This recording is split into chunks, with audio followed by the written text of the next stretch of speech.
আর কোনো রোহিঙ্গাকে আশ্রয় দেওয়া সম্ভব নয়, নিরাপত্তা পরিষদে বাংলাদেশ সংকট নিরসনে 3 প্রস্তাব। দেশের উন্নয়নে যোগ্য নেতৃত্বের বিকল্প নেই বললেন রাষ্ট্রপতি। সুষ্ঠু নির্বাচনের জন্য ভোটারদের আরও সচেতন হওয়ার তাগিদ। আধুনিক ঢাকা গড়তে সবার সহযোগিতা চান আতিক। খেলার মাঠ উদ্ধার সহ গুচ্ছ পরিকল্পনা।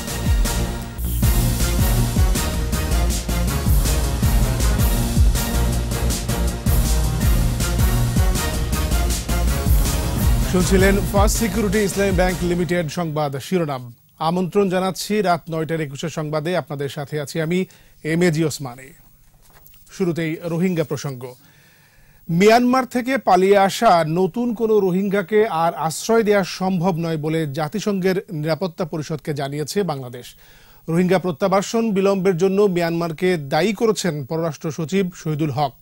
রাশিয়া ও চীন বাদে নিরাপত্তা পরিষদের বাকি দেশগুলোও রোহিঙ্গা প্রত্যাবাসনের জন্য মিয়ানমারের উপর আরও দায় চাপায়। নিপীড়নের বিচারের দাবি জোরালো করেন বিশ্ব নেতারা। আরও জানাচ্ছেন দুলি মল্লিক।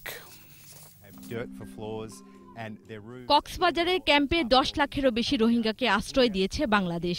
নিপীড়নের মুখে মিয়ানমার থেকে পালিয়ে আসার পর গেল 18 মাস ধরে বসবাস করছে তারা। তাদের ফিরিয়ে নিতে আন্তর্জাতিক চাপ ও বাংলাদেশের পক্ষ থেকে সব ধরনের প্রচেষ্টা অব্যাহত থাকলেও থেমে আছে প্রত্যাবাসন প্রক্রিয়া। এ নিয়ে আবারও বৈঠকে বসেছে জাতিসংঘের নিরাপত্তা পরিষদ। এতে যোগ দেন বাংলাদেশের পররাষ্ট্র সচিব শহীদুল হক। তিনি স্পষ্ট ভাষায় জানান, সময় পার হতে থাকলেও রোহিঙ্গাদের নিজ দেশে ফিরিয়ে নিতে এখন পর্যন্ত সুনির্দিষ্ট কোনো পদক্ষেপ নেয়নি মিয়ানমার সরকার। বরং মিয়ানমারের পরিস্থিতি দিন দিন খারাপের দিকে যাচ্ছে বলে উল্লেখ করেন তিনি। রোহিঙ্গা প্রত্যাবাসন নিয়ে মিয়ানমারের প্রতিশ্রুতির সমালোচনা করেন তিনি। বলেন, সবই ফাঁকা বুলি। রাখাইনে ফেরত নেওয়ার মতো নিরাপদ পরিস্থিতি এখনো তৈরি করতে পারেনি মিয়ানমার। পরিষদকে তিনি সাফ জানিয়ে দেন, বাংলাদেশের পক্ষে আর কোনো রোহিঙ্গাকে জায়গা দেওয়া সম্ভব নয়। রোহিঙ্গা প্রত্যাবাসন কার্যকর করতে বেশ কিছু প্রস্তাবনা দেন তিনি। এর মধ্যে রাখাইনে নিরাপদ পরিবেশ তৈরি, রোহিঙ্গাদের আত্মবিশ্বাস বাড়ানো ও বিভিন্ন সুপারিশ বাস্তবায়নের উপর জোর দেন। এদিকে মিয়ানমার জানায়, যাচাই বাছাই করে 6000 নাগরিককে ফিরিয়ে নিতে প্রস্তুত তারা। বৈঠকে রাখাইনে রোহিঙ্গাদের উপর মিয়ানমার সেনাবাহিনীর অভিযানকে জাতিগত নির্মূল অভিযান হিসেবে আখ্যা দিয়েছে যুক্তরাষ্ট্র, যুক্তরাজ্য সহ বিভিন্ন দেশ। রোহিঙ্গা প্রত্যাবাসনে অগ্রগতি না হওয়ায় হতাশা প্রকাশ করেন তারা। নিরাপত্তা পরিষদের বৈঠকে বরাবরের মতো রোহিঙ্গা ইস্যুতে চীন ও রাশিয়াকে পাশে পেয়েছে মিয়ানমার। দুলি মল্লিক, 21 টেলিভিশন। দেশের উন্নয়নে দক্ষ ও যোগ্য নেতৃত্বের বিকল্প নেই বলে জানিয়েছেন রাষ্ট্রপতি মোহাম্মদ আব্দুল হামিদ। নির্বাচন কমিশন ভবনে জাতীয় ভোটার দিবসের আলোচনায় তিনি বলেন, তৃণমূল থেকে শুরু করে জাতীয় পর্যায় পর্যন্ত প্রতিটি স্তরে যোগ্য নেতৃত্ব নির্বাচন করতে হবে। দেশের কোনো নাগরিক যাতে ভোটার তালিকা থেকে বাদ না পড়ে সেদিকে নজর দিতে কমিশনের প্রতি আহ্বান জানান রাষ্ট্রপতি। বিস্তারিত জানাচ্ছেন রিয়াদ সুমন। ভোটার হব, ভোট দিব এই স্লোগানকে সামনে রেখে শুক্রবার প্রথমবারের মতো দেশে পালিত হয় জাতীয় ভোটার দিবস। দিবসটি উপলক্ষে নির্বাচন কমিশন ভবনে এই আলোচনা সভা। এতে যোগ দেন রাষ্ট্রপতি মোহাম্মদ আব্দুল হামিদ। এ সময় তিনি বলেন, জাতীয় ভোটার দিবসের সিদ্ধান্তটি যুগোপযোগী। এর মধ্য দিয়ে জনগণের মাঝে সংহতি ও জাতীয়তাবোধের চেতনা জাগ্রত হবে। তরুণদেরকে ভোটার হওয়ার আহ্বান জানিয়ে ভোট দেওয়ার মানসিকতা তৈরিতে এটি ইতিবাচক ভূমিকা রাখবে বলে আমার দৃঢ় বিশ্বাস। কোনো নাগরিক যাতে ভোটার তালিকা থেকে বাদ না পড়ে সেদিকে নজর দিতে কমিশনের প্রতি আহ্বান জানান রাষ্ট্রপতি। জনগণের শিক্ষার হার বৃদ্ধির সাথে সাথে ভোটার তালিকাভুক্ত হওয়ার হার ক্রমশ বৃদ্ধি পাচ্ছে। তারপরও দুর্গম, হাওর, চরাঞ্চল ও পাহাড়ি অঞ্চলের নাগরিকগণের জন্য বিশেষ কার্যক্রম গ্রহণের জন্য আমি নির্বাচন কমিশনকে আহ্বান জানাচ্ছি। রাষ্ট্রপতি বলেন, দেশের উন্নয়নের জন্য দক্ষ ও যোগ্য নেতৃত্বের বিকল্প নেই। তৃণমূল থেকে শুরু করে জাতীয় পর্যায়ে পর্যন্ত প্রতিটি স্তরে যোগ্য নেতৃত্ব নির্বাচিত করতে হবে। প্রবাসী 1 কোটি বাংলাদেশের পরিচয়পত্র প্রদান এবং তাদের ভোটাধিকার নিশ্চিত করতে কমিশনের প্রতি আহ্বান জানান রাষ্ট্রপতি। প্রবাসে বসবাসরত বাংলাদেশিরা যাতে জাতীয় পরিচয়পত্র পেতে পারেন তার বিশেষ উদ্যোগ নেওয়া প্রয়োজন বলে আমি মনে করি। প্রতিটি নাগরিকের নাম ভোটার তালিকায় অন্তর্ভুক্ত করা হবে বলে জানান প্রধান নির্বাচন কমিশনার KM নুরুল হুদা। বাংলাদেশি অভিবাসীগণের জাতীয় পরিচয়পত্র সরবরাহ করার উপর গুরুত্ব আরোপ করা হয়। তাদেরকে ভোটার হিসেবে নিবন্ধন করে জাতীয় পরিচয়পত্র প্রদানের উদ্যোগ গ্রহণ করা হয়েছে। পরবর্তী ধাপে বিদেশে বসবাস করেও কিভাবে তারা ভোটাধিকার প্রয়োগ করতে পারবেন তার উপায় নির্ধারণ করা হবে। এর আগে সকালে দিবসটি উপলক্ষে একটি র্যালি করে কমিশন। রিয়াজ সুমন, 21 টেলিভিশন, ঢাকা। গণভবনে আওয়ামী লীগের মনোনয়ন বোর্ডের সভা চলছে। প্রধানমন্ত্রী শেখ হাসিনার সভাপতিত্বে সভায় বোর্ড সদস্যরা উপস্থিত রয়েছেন। আজকের বৈঠকে চতুর্থ দফা উপজেলা নির্বাচনে চেয়ারম্যান প্রার্থীদের তালিকা চূড়ান্ত হতে পারে। বৈঠক শেষে সংবাদ সম্মেলনে এ বিষয়ে বিস্তারিত জানানো হবে।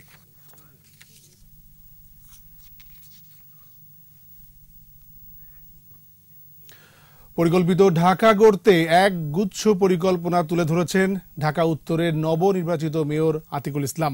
গণমাধ্যমকে তিনি জানিয়েছেন, সবার সহযোগিতা নিয়ে মশক নিধন, বর্জ্য ব্যবস্থাপনা, খেলার মাঠ উদ্ধার ও জলাবদ্ধতা নিরসনই হবে তার প্রধান কাজ। আরও জানাচ্ছেন জসিম জুয়েল।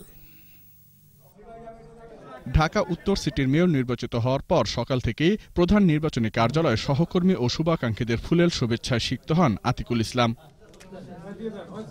শুভেচ্ছা গ্রহণ শেষে গণমাধ্যম কর্মীদের সঙ্গে কথা বলেন উত্তর সিটির নতুন মেয়র আতিকুল ইসলাম। নির্বাচিত করায় নগরবাসীর প্রতি কৃতজ্ঞতা জানান তিনি। নির্বাচনী প্রতিশ্রুতি বাস্তবায়নে একগুচ্ছ পরিকল্পনা তুলে ধরেন নবনির্বাচিত মেয়র। প্ল্যান কিন্তু থাকবে সুদীর্ঘ প্ল্যান।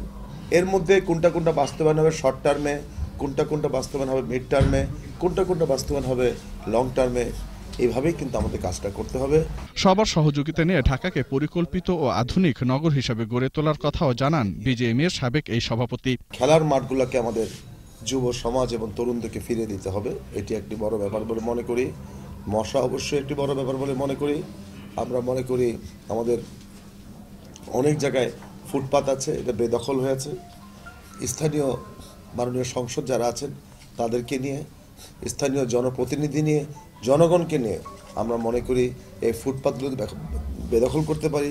ঢাকা শহরটা এটা আমি বা আপনার না, এটা আমাদের সকলের।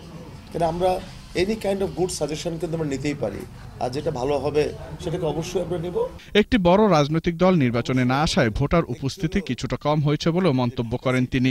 বড় রাজনৈতিক দল আসে নাই এবং তারই পরিপ্রেক্ষিতে কিন্তু এটা অ্যারাউন্ড 29 থেকে 30% মতন মনে হয় টার্ন আউট হয়েছে। এদিকে সকালে রিটার্নিং অফিসারের অস্থায়ী কার্যালয়ে বঙ্গবন্ধু আন্তর্জাতিক সম্মেলন কেন্দ্র থেকে আনুষ্ঠানিকভাবে ফলাফল ঘোষণা করা হয়। নৌকা প্রতীকে আওয়ামী লীগ প্রার্থী আতিকুল ইসলামকে নির্বাচিত ঘোষণা করেন রিটার্নিং কর্মকর্তা। মোহাম্মদ আতিকুল ইসলাম প্রতীক নৌকা পেয়েছেন 8,39,302 ভোট।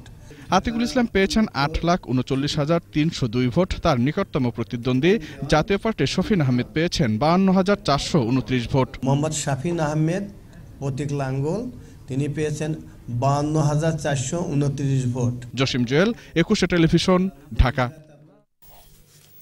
নিচ্ছি ইসলাম ব্যাংক বিরতি। যখন ফিরছি তখন অন্যান্য খবরের সঙ্গে আরও থাকবে। এখনো খোলা আকাশের নিচে রাজধানীর ভাসান থেকে আগুনে ক্ষতিগ্রস্ত বস্তিবাসী, সাহায্যের হাত বাড়িয়ে দিয়েছেন স্থানীয়রা। সবজির বাজার চড়া, বৈরী আবহাওয়ায় সরবরাহ কম বলছেন পাইকাররা। বেড়েছে মাছ মুরগির দাম। আবুর আমন্ত্রণ, রাত 9টার 21 সংবাদ। এখনো খোলা আকাশের নিচে মানবেতর জীবনযাপন করছে রাজধানীর ভাসানটেকের আগুনে ক্ষতিগ্রস্ত বস্তিবাসী। স্থানীয়রা সাধ্যমতো জরুরি সাহায্য দিলেও তা যথেষ্ট নয়। আগুনের ঘটনাকে উদ্দেশ্য প্রণোদিত বলে মনে করছেন অনেকে। স্থায়ী পুনর্বাসনের দাবি জানিয়েছে সহায় সম্বলহীন নিম্ন আয়ের এইসব মানুষগুলো। রাসেল খানের রিপোর্ট।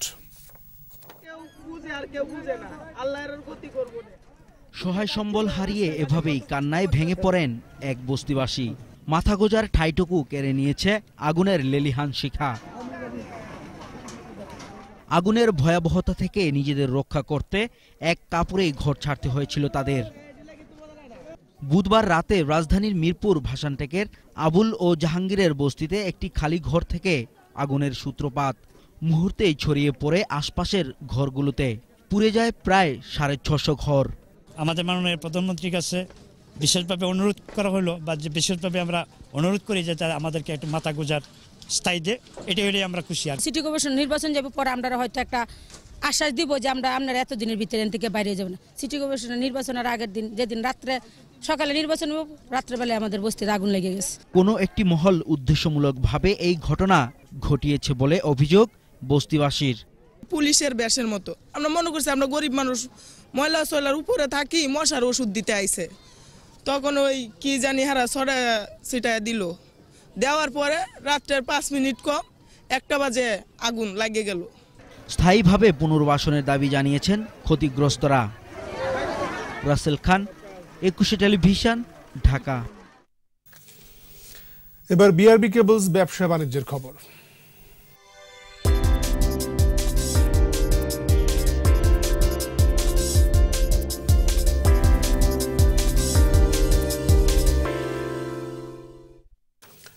ছুটির দিনে রাজধানীর কাঁচা বাজারের সব ধরনের সবজির দামই আকাশ ছোঁয়া। বেড়েছে মাছ মুরগির দামও। দাম বৃদ্ধির কারণ হিসেবে গত কয়েকদিনের বৈরী আবহাওয়াকে দায়ী করছেন দোকানিরা। তবে অন্য নিত্যপণ্যের দাম স্থিতিশীল আছে। রাজধানীর মহাখালী বাজার ঘুরে আরো জানাচ্ছেন সঞ্জিদা রশিদ। মাসের শুরুর প্রথম ছুটির দিন, সপ্তাহের বাজার করতে ব্যস্ত কর্মজীবীরা। বাজার ভরা গ্রীষ্মকালীন সবজি, তবে দাম বেশ চড়া। করলার কেজি 70 থেকে 80 টাকা, পটল 60, চিচিঙ্গা 60, ঢেঁড়স 60 টাকায় বিক্রি হচ্ছে। শীতকালীন সবজির দামও চড়া। সবজির দাম গত সপ্তাহের চেয়ে এই তুলনায় অনেক বেশি। দাম ভাবলাম কম হবে, আস্তে আস্তে দেখি এখন দাম আর বাড়ছে। বৃষ্টির কারণে মানুষ খেতে মাল উঠাতে পারে না, এই কারণে দাম একটু বাড়তে হয়েছে। বাজারে মাছের সরবরাহ কম, অন্য সময়ের তুলনায় মাছের দাম বেশি বলে জানালেন ক্রেতা ও বিক্রেতারা। আর মাছগুলো আছে, যেমন বাঁচা মাছগুলো আছে, those fish are expensive. শুক্রবার দেখে হয়তো মাছের দাম বেশি। মাছ কম হলে ঝড় বৃষ্টি তো এই কারণে মাছ একটু কম। খাসির মাংস প্রতি কেজি 800, গরুর মাংস 500 টাকায় বিক্রি হচ্ছে। তবে সব ধরনের মুরগির দাম কেজিতে বেড়েছে 20 থেকে 30 টাকা। 155 তারা বলছে আপনাদেরকে, কিন্তু আমাদের থেকে রাখতেছে 170 টাকা কেজি। ছিল 140-50 টাকা, এই সপ্তাহ মুরগি 160 টাকা। বাড়ার কারণ হলো প্রচন্ড বৃষ্টি হয়েছে, বৃষ্টির কারণে মুরগির দাম বেশি। পেঁয়াজ 30 টাকা কেজিতে বিক্রি হলেও রসুন ও আদার দর চড়া। তবে চাল, তেল, চিনি, মশলা সহ অন্য নিত্যপণ্য বিক্রি হচ্ছে আগের দামে। সঞ্জিদা রশিদ, 21 টেলিভিশন, ঢাকা। এবার আমাদের সাপ্তাহিক আয়োজন সোশ্যাল ইসলামী ব্যাংক লিমিটেড আমার বাংলা।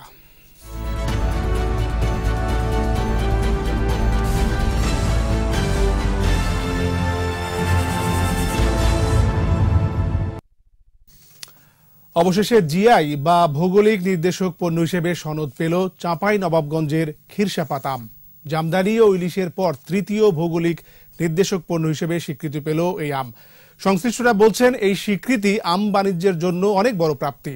চাঁপাইনবাবগঞ্জ প্রতিনিধি আমিনুল ইসলামের সহায়তায় আফসানা লীলা রিপোর্ট।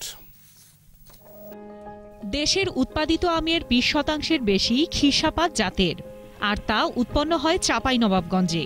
প্রায় 2 বছর আগে চাঁপাইনবাবগঞ্জের এই আমকে জিআই বা ভৌগোলিক নির্দেশক পণ্য হিসেবে স্বীকৃতি দিতে কাজ শুরু করে স্থানীয় আম গবেষণা কেন্দ্রের বৈজ্ঞানিক কর্মকর্তারা।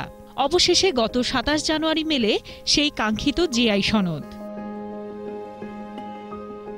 খিরসাপাত আম নিবন্ধন সনদ পাওয়ায় খুশি আম চাষি, ব্যবসায়ী সহ সব শ্রেণী পেশার মানুষ।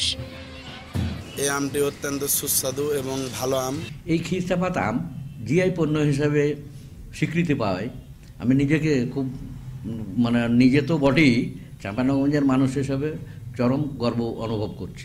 আমাদের যে কৃষকরা আছে যারা বছর বছর এই আমের ব্যবসা করে শুধু লোকসান গুনে গেছে, আশা করি তারা কিছুটা হলেও লাভবান হবে।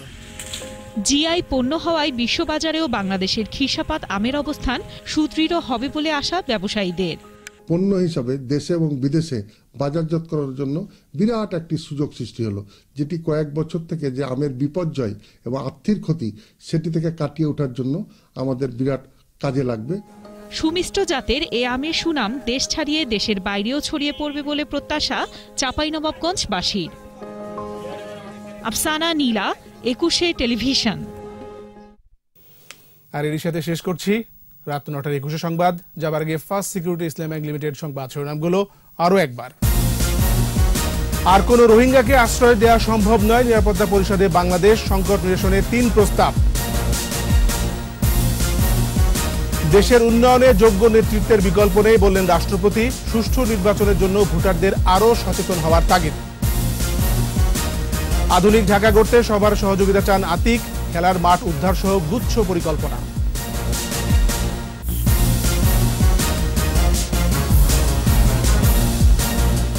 সর্বশেষ খবর জানতে ডায়াল করুন 202 নম্বরে আর ভিজিট করুন eকুশে-tv.com ওয়েবসাইটে। এছাড়া ফেসবুকে ভিজিট করতে পারেন facebook.com/eকুশে24 অনলাইনে।